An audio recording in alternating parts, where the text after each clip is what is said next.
नमस्कार दोस्तों, आप सभी को आने वाली आषाढ़ मास अमावस्या की बहुत बहुत शुभकामनाएं। प्रिय दोस्तों, आज की इस वीडियो में हम जानेंगे कि आषाढ़ मास की अमावस्या तिथि किस दिन है, ये किस दिन मनाई जाएगी और इस दिन का क्या महत्व होता है। साथ ही आपको मैं ये भी बताऊंगी कि अमावस्या के दिन दान पुण्य के कौन कौन से कार्य किए जाते हैं, व्रत किस दिन रखा जाएगा और इन सभी का सही तरीका क्या है। दोस्तों, आषाढ़ अमावस्या से जुड़ी हर जानकारी इस वीडियो में मैं आपको दूंगी, जैसे इसके नियम क्या है, पूजा विधि कैसी होनी चाहिए, क्या दान करने से कौन सा फल मिलता है और पितरों को तृप्त करने का सही तरीका कौन सा है। पितरों की तृप्ति अमावस्या के दिन बहुत जरूरी मानी जाती है। दोस्तों, इस दिन किए गए कार्यों से पितृ जल्दी प्रसन्न हो जाते हैं। इस दिन कौन से काम करने चाहिए और कौन कौन से काम भूल कर भी नहीं करने चाहिए, ताकि किसी भी प्रकार की कोई परेशानी का सामना ना करना पड़े, इस बारे में भी विस्तार से मैं आपको बताऊंगी। साथ ही हम ये भी जानेंगे कि तर्पण कैसे करें, पितरों के लिए कौन सी चीज़ें दान करें, अगर ब्राह्मण को भोजन ना करवा सके तो कौन सी वस्तुएं आप बाजार से लाकर दे सकते हैं, जिससे आपके पितृ प्रसन्न होते हैं और तर्पण सफल होता है।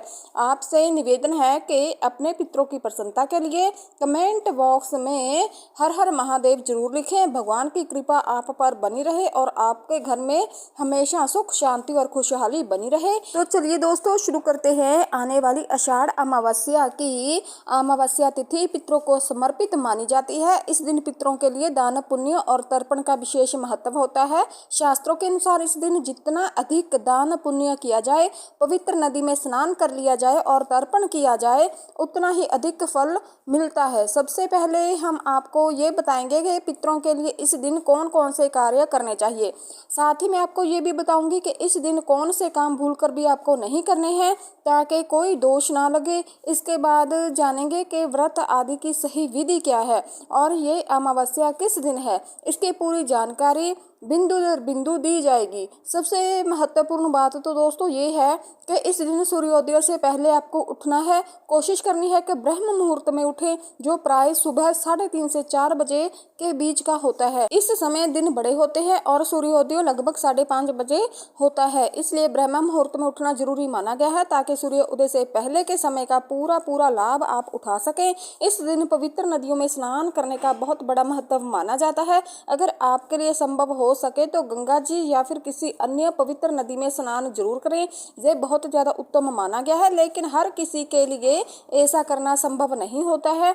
ऐसे में आप घर पर ही गंगा स्नान का फल पा सकते हैं। उसकी भी एक आसान विधि है जिसे आप कर सकते हैं। जब आप स्नान के लिए जल भरें तो जिस भी पात्र में पानी लेते हैं उसे अच्छे से धो लें, फिर उसमें गंगा जल डालें और उसके बाद शुद्ध जल भर लें। इस जल से आप उत्तर दिशा की ओर मुख करके हर हर गंगे कहते हुए स्नान करें। शास्त्रों के अनुसार इससे गंगा स्नान का फल भी मिलता है। जो लोग किसी कारणवश नदी में स्नान नहीं कर सकते, वे भी इस तरह से पुण्य कमा सकते हैं। इस दिन यह पवित्र स्नान करने का महत्व इसलिए भी खास है क्योंकि अमावस्या तिथि के अपने देवता माने जाते हैं। इसका कारण भी बहुत गहरा है मेरे दोस्तों। दरअसल हमारे पितृक में समय का चक्र हमारे समय से अलग होता है। हमारे 15 दिन उनकी एक रात होती है और अगले 15 दिन उनका एक दिन होता है। इस तरह हमारे एक महीने में उनका एक दिन और एक रात पूरी होती है। अमावस्या तिथि वह समय होता है जब उनके दिन का प्रारंभ होता है, यानी उनकी सुबह होती है। जैसे हम सुबह सोकर उठते हैं और सबसे पहले अपने प्रियजनों से मिलते हैं, उनका हाल चाल लेते हैं और कुछ अच्छा खाने पीने की इच्छा रखते हैं, वैसे ही अमावस्या के दिन हमारे पितृ भी जागते हैं। उन्हें अपने वंशजों की याद आती है। उनके द्वारा दिए जाने वाले जल, तर्पण और अन्न की प्रतीक्षा होती है। जैसे जब आप सुबह उठते हैं और आपके घर वाले आपके लिए कुछ अच्छा खाने के लिए बनाते हैं, प्रेम से आपकी सेवा करते हैं, तो आपको बहुत अच्छा लगता है। वैसी ही भावना पितरों के मन में भी होती है। अगर आप उन्हें तर्पण, जल और भोजन आदि अर्पित करेंगे तो वे भी तृप्त होंगे, खुश होंगे और आप पर आशीर्वाद बरसाएंगे। इससे आपके घर में सुख समृद्धि बनी रहेगी। अमावस्या के दिन तर्पण करने से से पितृ बहुत प्रसन्न होते हैं। वे समझते हैं कि उनके वंशज उन्हें याद कर रहे हैं, उनका सम्मान कर रहे हैं, प्रेम से उन्हें अर्पण कर रहे हैं। इससे उनका मन प्रसन्न होता है, वे तृप्त होते हैं और फिर अपने वंशजों के लिए शुभ आशीर्वाद भी देते हैं। यह बात स्वयं भगवान नारायण ने कही है कि जब तक पितृ संतुष्ट नहीं होते तब तक देवता भी पूरी तरह प्रसन्न नहीं होते। इसलिए पहले पितरों को तृप्त करना चाहिए। जब पितृ प्रसन्न होंगे तो देवता भी अपने आप प्रसन्न हो जाएंगे। भगवान नारायण ने भी यही कहा है, इसलिए पितरों की प्रसन्नता बहुत जरूरी मानी गई है। तो चलिए अब बात करते हैं दोस्तों कि अमावस्या के दिन पितरों को प्रसन्न करने के लिए आपको क्या करना चाहिए। इसके पीछे का कारण तो आप जान ही गए हैं, अब जान लेते हैं कि क्या करना है। यह काम बहुत ही आसान है और सिर्फ 15 से 20 मिनट का समय लेता है, लेकिन इसका फल बहुत बड़ा होकर मिलता है। इस उपाय से न सिर्फ आपके पितृ तृप्त होते हैं, बल्कि यदि आपके कुल में कोई पितृ कहीं भटक रहे हैं या फिर जिनकी मुक्ति नहीं हुई, उन्हें भी शांति और मुक्ति मिलती है। इसके लिए आपको एक पीतल का लोटा लेना है, उसमें पहले थोड़ा सा गंगा जल डालना है, फिर शुद्ध पानी भरना है, उसके बाद उसमें थोड़े काले तिल डालने हैं, फिर थोड़ा कच्चा दूध डाल देना है। अगर सफ़ेद फूल मिल जाए तो वे भी डालें, पुष्प ना मिले तो कोई बात नहीं, इसमें कोई दिक्कत वाली बात नहीं है दोस्तों। लेकिन उसमें एक तुलसी का पत्ता जरूर डालें। ये सभी सामग्री आपको एक रोटी के साथ रखनी है, मतलब रोटी पर तुलसी का पत्ता, काले तिल, सफ़ेद फूल, कच्चा दूध और पुष्प रख दे। अब एक आसन लगाइए और दक्षिण दिशा की ओर मुंह करके श्रीमद् भगवत गीता के 7वें अध्याय का श्रवण कीजिए। अगर पढ़ नहीं सकते तो सुन लीजिए। दोस्तों, जब आप अध्याय को पूरा सुन लें तब भगवान नारायण से प्रार्थना कीजिए कि हे प्रभु, इस 7वें अध्याय के श्रवण से जो भी पुण्य प्राप्त होता है वह सब मैं अपने पितरों को अर्पित करता हूँ। इस पुण्य से मेरे पितृ संतुष्ट हों। इसके बाद आप अपने पितरों के नाम लेकर कह सकते हैं कि मैं यह पुण्य अमुक पितृ देवता को अर्पित करता हूँ। इसके बाद आपको जल से पितरों का तर्पण करना है। एक बड़ा पात्र लेना है, उसमें जल भरना है और अपने दाहिने हाथ के अंगूठे और पहली उंगली के बीच के भाग से जल अर्पित करते हुए पितरों का स्मरण करते हुए तर्पण करना है। इस दौरान मन ही मन अपने पितरों को याद करना है और कहना है कि मैं यह जल और गीता के 7वें अध्याय का पुण्य आपको अर्पित कर रहा हूँ। कृपया इसे स्वीकार करिए और मुझ पर दया व आशीर्वाद करें। इसके बाद यह जल पीपल के वृक्ष की जड़ों में अर्पित कर दीजिए। जल इस तरह से अर्पित करना है ताकि वे किसी के पैरों में न जाए। जब आप जल अर्पित कर रहे हैं तब भी पितरों का स्मरण करते रहें। कहिए कि हे पितरों, मैं आपको यह जल और गीता पाठ का पुण्य अर्पित करता हूँ, कृपया इसे स्वीकार करें और मुझे अपना आशीर्वाद दें। अगर आपके जीवन में कोई भी परेशानी है, कोई समस्या चल रही है, कोई संकट है, कोई आर्थिक दिक्कत है या फिर कोई किसी परेशानी ने आपको बहुत ही ज़्यादा दुखी किया है, तो भी आप अपने पितरों से कहिए कि पितृ, आप मेरे जीवन से संकटों को दूर करने की शक्ति रखते हैं। शास्त्रों में भी कहा गया है कि आर्थिक तंगी, नौकरी का रुकना, विवाह न होना, संतान सुख में रुकावट पितृदोष या फिर पितरों की नाराजगी का कारण हो सकता है। आपकी कुंडली में पितृदोष के प्रभाव भी इसी वजह से हो सकते हैं। दोस्तों, पितरों के नाराज होने पर पितृदोष लगते हैं। इसलिए अगर आपके जीवन में ऐसी कोई भी परेशानी आ रही है तो इसका उपाय आपको जरूर करना चाहिए। आप देखेंगे कि जैसे जैसे 4 या 5 अमावस्या बीतेंगी, आपके जीवन में अच्छे बदलाव आने शुरू हो जाएंगे। अगर आपके पास पीपल का पेड़ नहीं है तो क्या करना चाहिए, मैं आपको ये भी बताती हूँ। अगर अमावस्या रविवार के दिन पड़ रही है तो उस दिन पीपल को जल नहीं चढ़ाना चाहिए।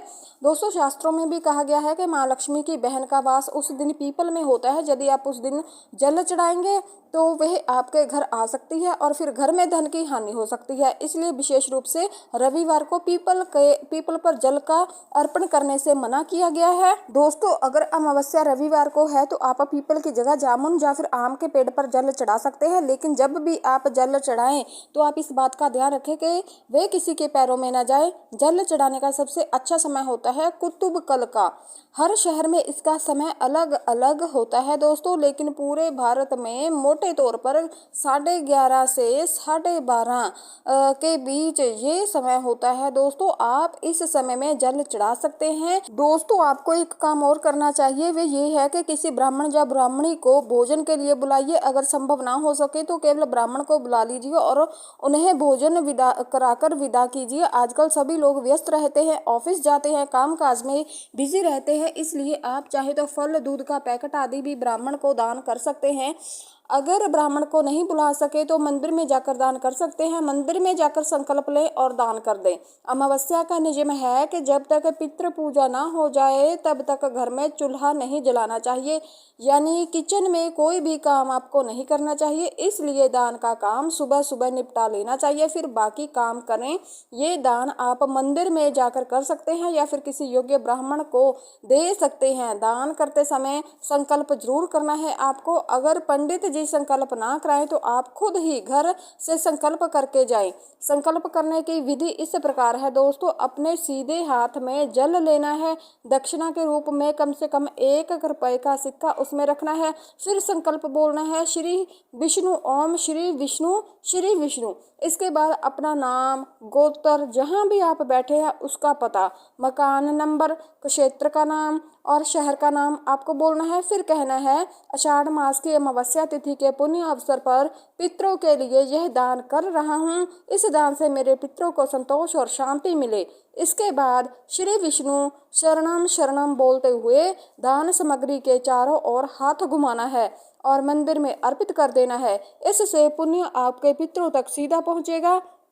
ये काम अमावस्या के दिन पितरों के लिए करना बहुत जरूरी माना जाता है। जब आप इस विधि को नियम से करेंगे तो कुछ ही समय में आपको फर्क महसूस होने लगेगा। दोस्तों आपकी परेशानियां धीरे धीरे समाप्त होने लगेंगी और आपके जीवन में सुधार आने शुरू हो जाएंगे, क्योंकि पितरों को प्रसन्न कर लिया तो आप समझिए पूरा महीना अच्छे से बीतेगा। अमावस्या के दिन पितरों की पूजा और तृप्ति का जो महत्व होता है वह पूरी जिंदगी को प्रभावित कर सकता है। इस बात का हमेशा आप ध्यान रखें। जो लोग सोचते हैं कि पितृ या फिर पितृ दोष जैसी कोई चीज होती ही नहीं है, उन्हें ये समझना चाहिए कि समाज में हर तरह के लोग होते हैं, पर जो लोग पितरों को मानते हैं और उनकी पूजा पाठ करते हैं उन्हें इसका फल जरूर मिलता है और फल भी दुगना होकर मिलता है। ध्यान दीजिए कि समय बदलता है। जब समय बदलता है तो हमें बहुत सी बातें खुद ब खुद समझ में आने लगती है। तब ये भी समझ में आने लगता है कि पितृ दोष होता है या नहीं होता है, पितृ होते हैं या नहीं होते। इसलिए ये जरूरी है कि अमावस्या के दिन पितरों के नियमित यह कर्म जरूर करने चाहिए। अब संक्षेप में मैं बताती हूँ कि अमावस्या के व्रत के बारे में। इस दिन भगवान शंकर का व्रत किया जाता है ताकि पति की आयु लंबी बनी रहे, घर में सुख शांति और समृद्धि बनी रहे और परिवार में प्रसन्नता का माहौल बना रहे। इस दिन भगवान शंकर और माता पार्वती और माता लक्ष्मी जी का पूजन भी किया जाता है, क्योंकि यह व्रत लक्ष्मी प्राप्ति के लिए भी किया जाता है। दोस्तों इस व्रत का तरीका ये है कि सुबह स्नान आदि करके भगवान की स्थापना करनी चाहिए। चौकी या फिर किसी पवित्र स्थान पर भगवान को विराजमान करना चाहिए। फिर भगवान को पुष्प अर्पित करते हुए ये कहना है कि हे प्रभु, हम आपको ये आसन अर्पित कर रहे हैं, कृपया इसे स्वीकार करें। फिर भगवान को जल से स्नान कराना है। इसके बाद पंचामृत से स्नान कराना है। फिर एक बार जल से स्नान कराकर भगवान को वस्त्र अर्पित करने हैं। वस्त्र के रूप में आप मौली का छोटा सा टुकड़ा भी दे सकते हैं। फिर भगवान को धूप दिखाइए, भोग लगाइए और उनकी आरती कीजिए। आरती करने के बाद पुष्प अर्पण करके क्षमा याचना करें कि यदि इस पूजा में कोई भी गलती रह गई है तो प्रभु हमें क्षमा करें और कृपा का आशीर्वाद दें। हमारे पास प्रभु को देने के लिए कुछ भी नहीं है। तन मन धन सब आपका है, जो भी है वही आपके चरणों में समर्पित है। कृपया इसे स्वीकार करें और दया का आशीर्वाद दीजिए। अब दोस्तों जानते हैं कि वे बातें जो अमावस्या के दिन भूल कर भी आपको नहीं करनी है, वरना आपको हानि उठानी पड़ सकती है। अमावस्या के दिन किसी भी पेड़ या फिर पौधे की टहनी, पत्ता, फूल आदि को तोड़ना मना है। चाहे कोई भी वजह हो, पेड़ों को नुकसान नहीं पहुंचाना चाहिए। दोस्तों यहाँ तक के फूल भी इस दिन नहीं तोड़े जाते। यदि कोई फूल तोड़ना है तो उसे दोष लगता है।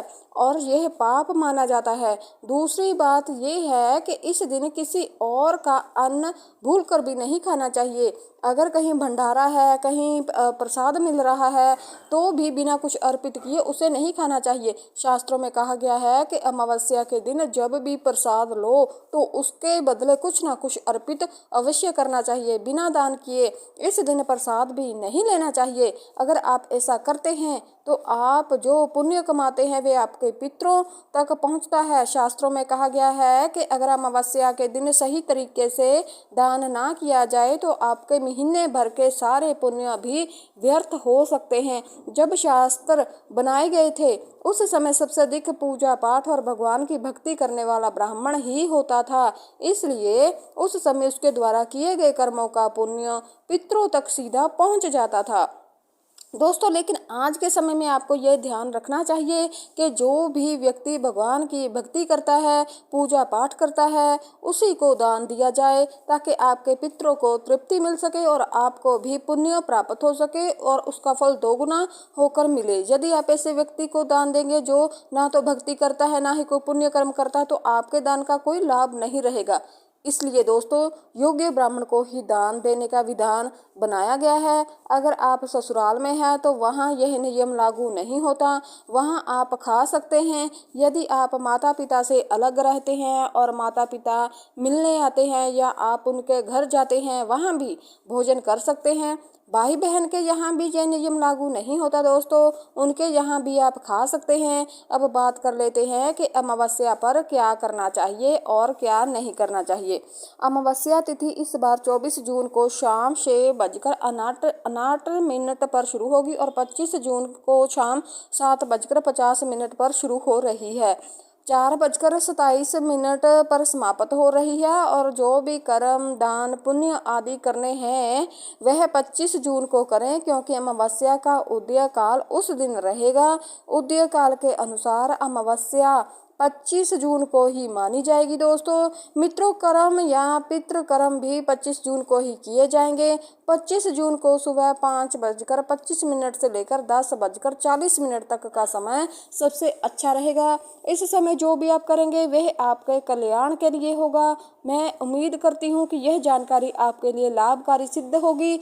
अगर आपको जानकारी अच्छी लगी है तो मेरे वीडियो को लाइक ज़रूर करना और मेरे चैनल मूवी मैग्नेट को सब्सक्राइब करना मत भूलिए। धन्यवाद।